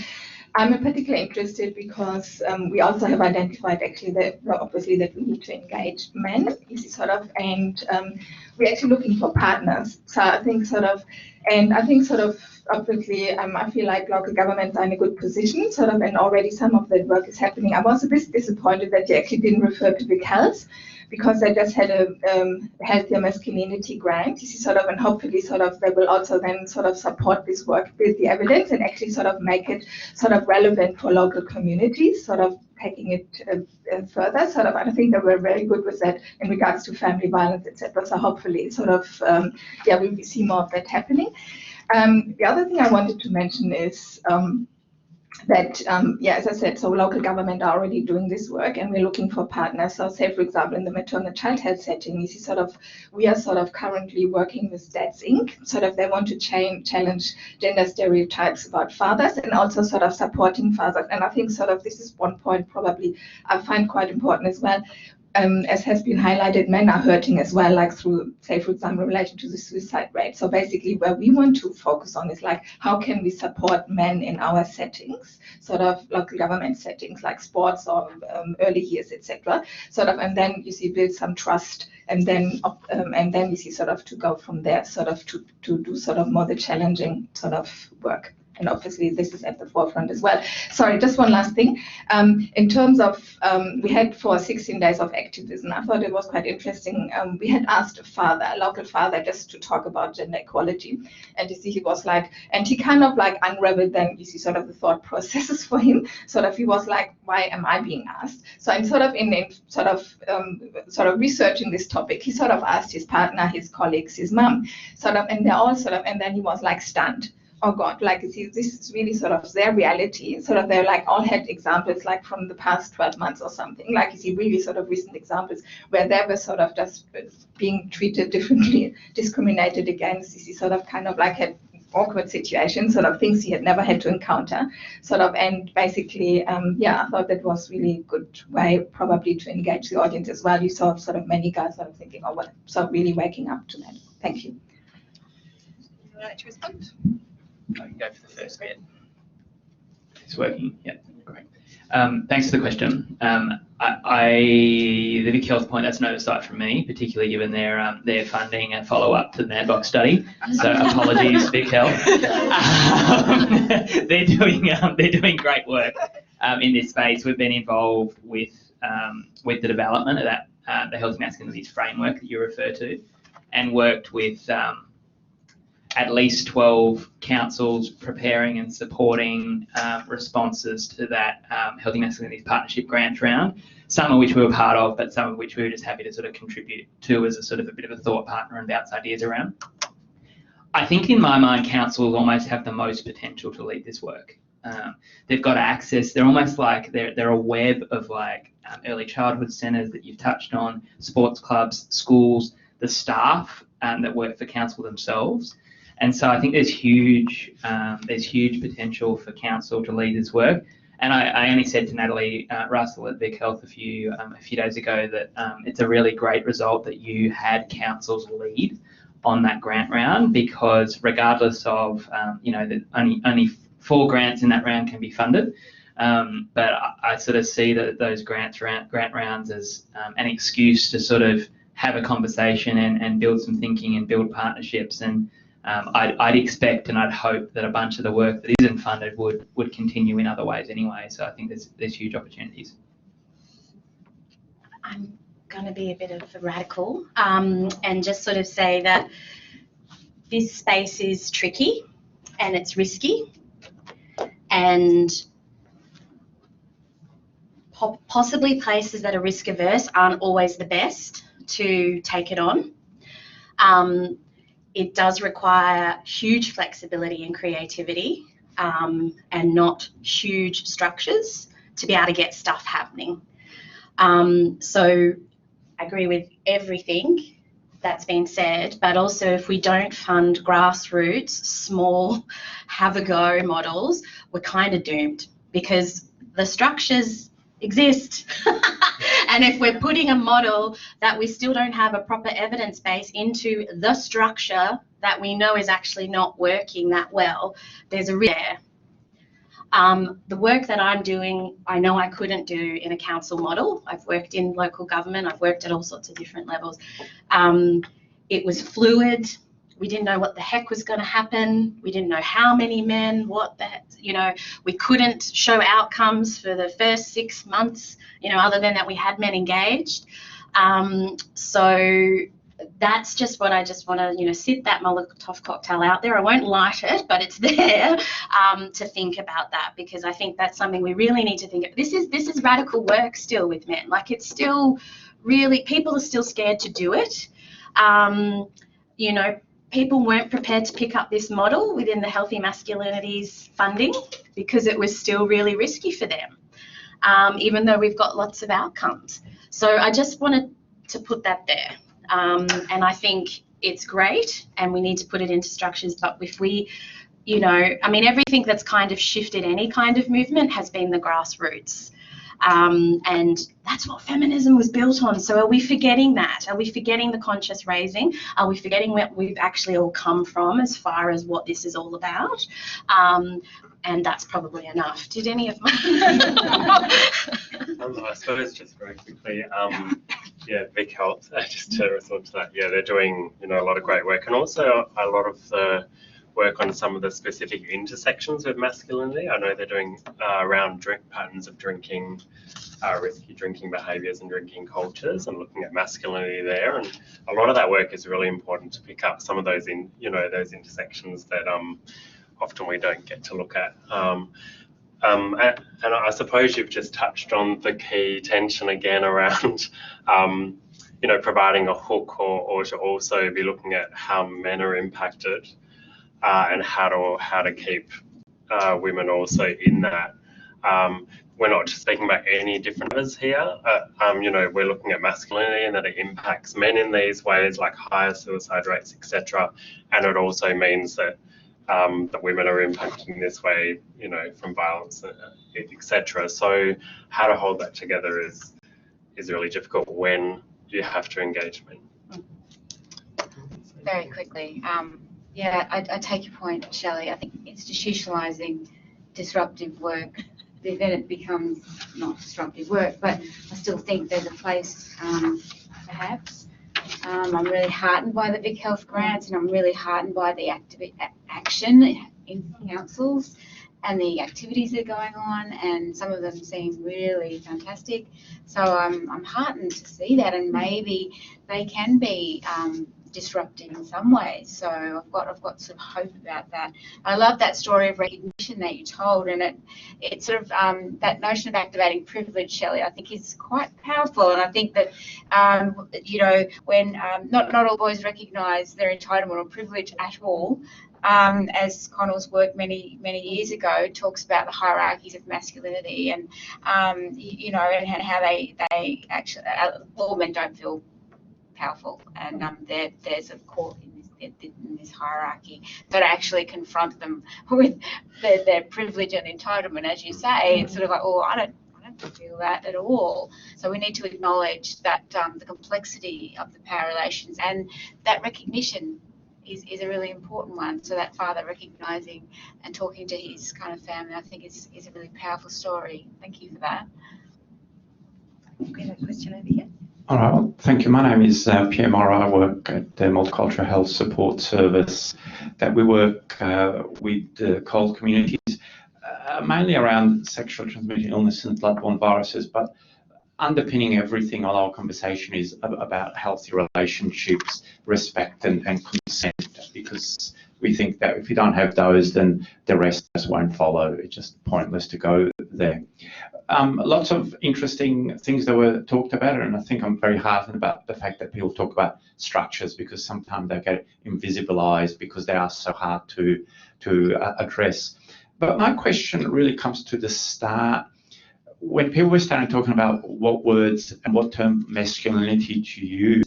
And I found it interesting that, maybe I lost it, but I was trying to hear, there wasn't actually any real everyone talks about masculinity, but there was no real definition what masculinity is. And I say this because if we use masculinity, then therefore we must also use femininity.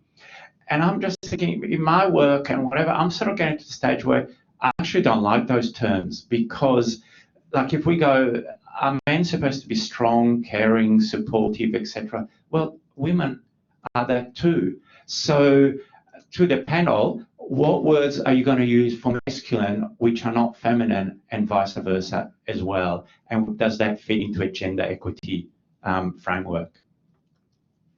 You're holding the mic. Yeah, I think this is something we're always grappling with around how far gender transformative practice, you know, the end or the goal is, I think, to break down those categories themselves and all the thinking around those categories. But we do know that gender categories are very important for a lot of people and their lived experience. I mean, all kinds of people, you know, whether it's people who are straight or cis or trans, or that those categories help them to make meaning of themselves, and that those definitions are important. But yeah, it's I mean, a lot of the work around healthier masculinities, you know, we're still talking about that term, and Vic Health did like, well, this is what we've got at the moment, because doesn't that just redraw the board? You know, we're just saying masculinities again, and then we're just having a new set of norms for what masculinity is, and it's not doing that complete disruption, you know, that you're talking about, and that perhaps it might just be a first step, and that we need to be also thinking, you know, a bit down the track as well. But yeah, I think that term, because healthier masculinities now really has some traction in the evidence and research, and now in programs and, you know, in a public health model, that, yeah, I suppose our thinking where we got to is this kind of first step, but to be pushing the thinking further. I guess just building on, like, well, what does it look like in practice? You know, how does it feel? And I guess for me, a lot, especially with training or working one-on-one, I may use those terms, but often, and you know, probably everyone go, oh no, that's wrong, but I'll talk about a gender construct a bit more, and I use that more with the average Joe and Jolene in how to even explore that, because even when you sit down with people and say, well, what is a feminine trait? What is a masculine trait? And everyone looks up on there and they're like, I'm all of them.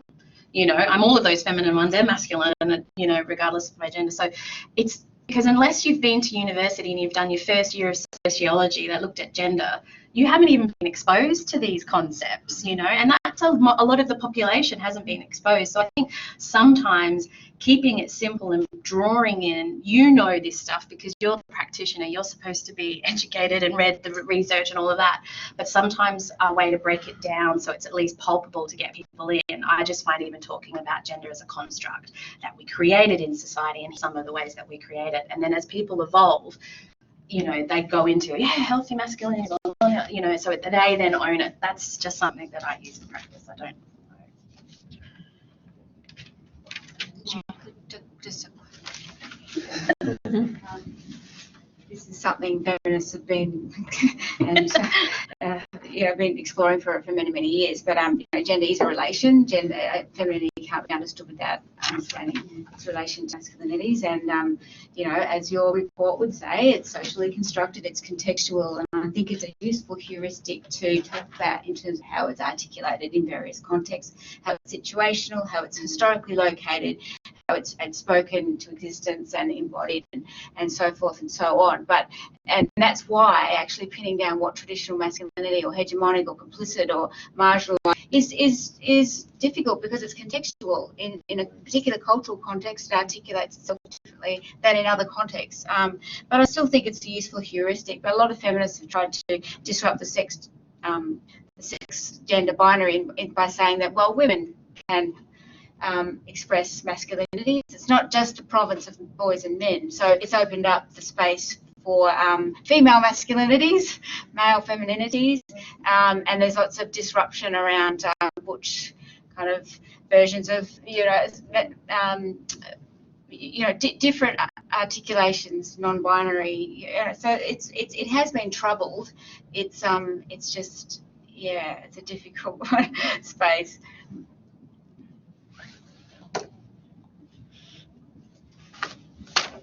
So we've got a question from one of our online participants, and I think, Amanda, this is probably one for you.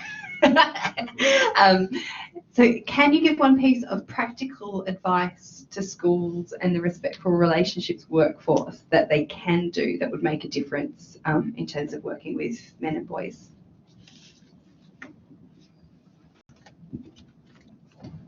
Well, as I said, the Respect for Relationships program as a whole school approach has 6 areas. If you want to have a look at it, it's on the Our Watch website. It is a fantastic whole school approach, and there are various kind of research instruments to be able to get teachers and leaders and community to reflect on how a school is disrupting the gender binary. So the resources the resources are there. I'm not sure whether this person is in a respectful relationships school or I'm not sure, but certainly the resources are there. I think, as I said at the beginning, it's really important for teachers and practitioners to critically reflect on their own ideas about gender, the investments they have in gendered ideas, and to be able to think about how that actually impacts on how they're relating to their students. I think that's one of the key sort of starting points. Again, there's not that much professional learning in this space so that teachers can do that.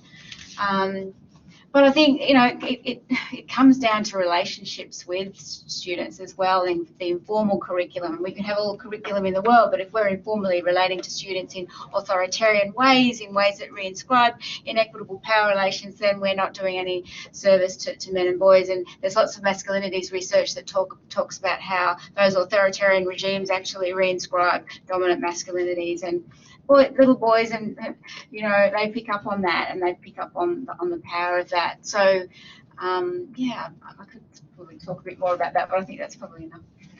I might have one. Yeah, please. Sorry, just one thing. I was running it was like an intersectionality workshop with Department of Education and Training, and the teachers had some incredible ideas around, particularly around the classroom space, you know, and how to make it really inclusive, and then the language they use to not say boys and girls, you know, over there, like they'll split into two groups. And I'm thinking particularly around the intersectionality point and the gender binary, or having rainbow flags, or, you know, these kinds of things that even just have some great ideas around how to just critique the dominant lens they're looking through and how to set up the classroom to even make it, you know, more, and how to change that so that it catered for everyone and was more inclusive. So I thought that's really stuck with me. That was from those teachers. It's really valuable. Two reflections. I think first, we've developed a Man Box in Schools survey, and so adapted for adolescents. And I think starting with what the boys and girls in school actually think has to be like the premise for any further work. One school we're working with, they've worked for at least 3 years to address some really homophobic language that was being used in the playground. The language has stopped, yet when we asked the boys in that school about whether they would be embarrassed to have too many gay friends, over half of those boys said yes, I would be embarrassed. So the observable sort of language has ceased, but the attitudes and the underlying perspectives are still there. They've just been pushed underground to a large extent. I think the second thing I'd say is there's a lot to be learned, I think, from the climate movement around the power of young people leading other young people. We're increasingly facilitating, and it's similar to what Shelley shared, it takes a ton of investment and training and work with year 11 and 12 students who would then engage with younger students to lead the work themselves. And it's incredible, like they'll create their own mnemonics, their own language. Like as adults, we find it hard to call people out. You know, Shelley mentioned before that it's really difficult. And yet what we've observed with another school that we're working with is that they've created little mnemonics, and in this case, it's if they see poor behaviour, they will say to each other, "Oh, get out of the man box." Wow. And it's kind of a joke. And so it means the person calling out the behaviour saves face, yet the point's made. Like it's what we've been told from the students is that the behaviours that they're calling out stops. And so it's highly effective, and you can still roll into school the next day. You're spending every day with these people and not be sort of that person who's sort of, you know, called out their friend and then as a result is ostracised. And so the language is critical, and I think young people can show us the way if they're, and this has taken probably 18 months of work to get to that point. But if we are enabling young people to lead the work, I think we'll learn from them. I just say something? Sorry, I just wanted to mention there's some brilliant programs in schools that draw on activism. So I've done a little bit of work around activist spaces, and in some of the schools I've been to, they actually have a gender justice group, a racial equity group, and they mobilise around consciousness raising activities like climate change. So there's that. There's also great sort of focus on youth participatory action research in some of these schools, where students actually do their own research on issues of social justice in their schools. So pedagogically, there's some really transformative things happening in schools, which is really exciting. So we're just about at time, but we can take one more question. Sure. Yikes. I think I have about 784 questions, but I'll go with the one that's in front of mine right now. My name is Linda. I'm from Women's Legal Service. My question's for you, Shelley. Hi. It occurred to me, fantastic presentation. Thank you to all of you. Really got my mind thinking, hence the hundreds of questions. I started thinking towards the end about the similarities with some of the challenges that you're describing with the working with men who use violence, so men's behaviour change, no to violence, etc., which is very much kind of grappling with those. How do you work with men to change behaviour, values, attitudes, etc., and especially when you were describing co-facilitation, all the kinds of principles that they really hang on to, and self-critique and whatnot, incredible. Then a little birdie, your colleague, and told me that that you do have a background in working in men's behaviour change. So I'm curious as to how much that has informed the kind of work that you're doing in the prevention space. Yeah. So yes, I have a background of working, if we're going to use that tertiary level. So I have worked with a lot of men, not just at NBC, but also within counselling. I've worked out in a number of remote Aboriginal communities as well. And one of the key things in Aboriginal communities is a man is a part of a family and a community, regardless of if you use violence or not. And I would probably say 100% my background of having worked with men who have used significant violence, including murdering their partners and children, is in this work. And I think it's crucial because I build risk assessment and risk planning into all of this, because my first point is that if I'm going out to the community and saying, hey dudes, come with us, this is going to be amazing, I am also calling out to men who possibly could hold risk. Projects like this and men's projects are very attractive to men who use violence because they do create legitimacy. They bond with other men. They learn sometimes better ways to use tactics and also how to work within systems. I wouldn't be doing a cold call out for any men to come and stand up and be role models or give opinions or share stories until I've actually done any work with them and that they've been trained. And I guess that's pulling on some of that stuff around when we put projects like this within structures that haven't got experience in understanding tertiary systems. And also, Bob Pease still talks about this stuff all the time. Collusion is real. Men collude to be part of the system. And collusion is learnt very early, hence why, you don't want to call out your mate on the playground. We're talking about kids already knowing that I'm not okay with that, but I'm not going to call it because, geez, I'll have no friends tomorrow. If we don't hold that in our work with men, we are absolutely creating risk for women and children, and that's the truth of it, which is why, for example, with this model, when we invited men to come and be part of the project, I have a sit-down meeting with them first and ask them a whole lot of, roving practitioner questions around, so what interests you about violence against women? And a number of things that is my first risk assessment, to be honest.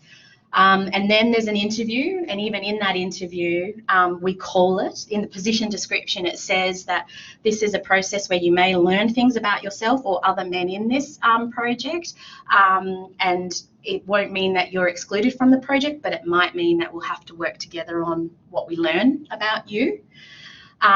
What's really interesting is when you build these things into projects, men who don't use violence, I've had so many men say, it made me feel so great seeing that there were these things in there because I knew you were looking for the right man. I know that's using a construct, but for them it made them comfortable. Men are scared of other men. They're more likely to experience violence from another man than a woman. You know, that we're all scared. You know, so the fact is, if we also don't hold that men's lived experience as being actually really scared of another man, we're also doing a disservice to men.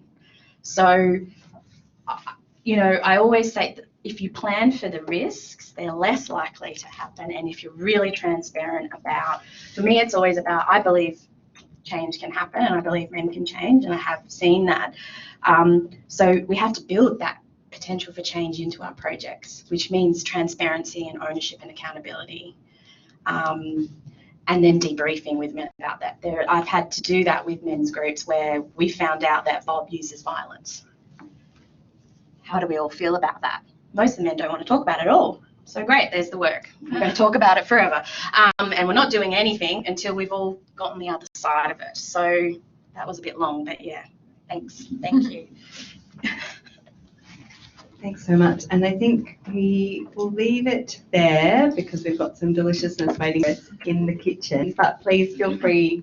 We really encourage you to stay for lunch and any of the other questions that you've got or things that you'd like to discuss. I'm sure that panelists would be happy to chat about them while we share some food. Can you please help me to thank our panel again? It's a really great conversation, and thank you all for coming and being such a warm audience. And special thanks again to Queenie and the rest of the DVRCV prevention team for pulling together such a great event today. Cheers.